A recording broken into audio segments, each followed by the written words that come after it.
નમસ્કાર દર્શક મિત્રો, HK ન્યૂઝમાં આપનું હાર્દિક સ્વાગત છે। નવાગામમાં આંખોની તપાસ માટે ફ્રી નિદાન કેમ્પ યોજાયો। નવાગામ સમસ્ત સદવિચાર પરિવાર હિંમતનગર તથા કેડી હોસ્પિટલ અમદાવાદના પ્રોજેક્ટ દિશા અંતર્ગત નિઃશુલ્ક આંખોની તપાસ શિબિર યોજાઈ, જેમાં મોટી સંખ્યામાં ગ્રામજનોએ તથા લાભાર્થીઓએ લાભ લીધો।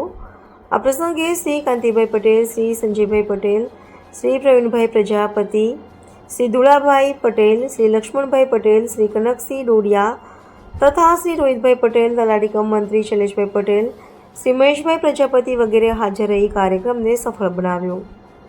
આજના કાર્યક્રમમાં જાયન્ટ હિંમતનગર શહેર તરફથી આયોજકોને રૂમાલ અને કલગી આપી સન્માન કર્યું, તેમજ હાજર રહી સેવા કાર્ય કર્યું, જેમાં ડિસ્ટ્રિક્ટ ડાયરેક્ટર પંકજભાઈ મહેતા, ગ્રુપના પ્રમુખ રાશિબેન ત્રિવેદી, ઝોન ઓફિસર સોનલબેન મહેતા, ઉપપ્રમુખ દક્ષાબેન ગોર, રેખાબેન પટેલ, મંત્રી હિનાબેન સોની, કારોબારી સભ્યો રીટાબેન સોની, શીલાબેન પરમાર તથા અન્ય બહેનો હાજર રહ્યા। HK news Sabarkantha.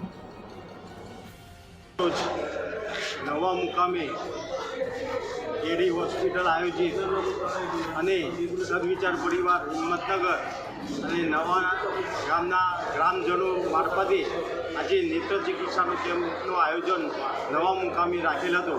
એમાં અંદાજે સંખ્યા 450 થઈ, અંદાજે 450ની સંખ્યા થઈ। એ રીતે બધાને દર્દીની તપાસ કરી અને મોતિયાના ઓપરેશન ઓછામાં ઓછા 32ની સંખ્યા થઈ। એ રીતે આ બધાની સેવાનો એમને લાભ મળે છે। હા, સાથે સાથે પણ જાયન્ટ ગ્રુપે પણ આ જોડાયેલ છે, એટલે એ તબક્કે પણ હું આભાર માનું છું। જય હિન્દ, જય ભારત।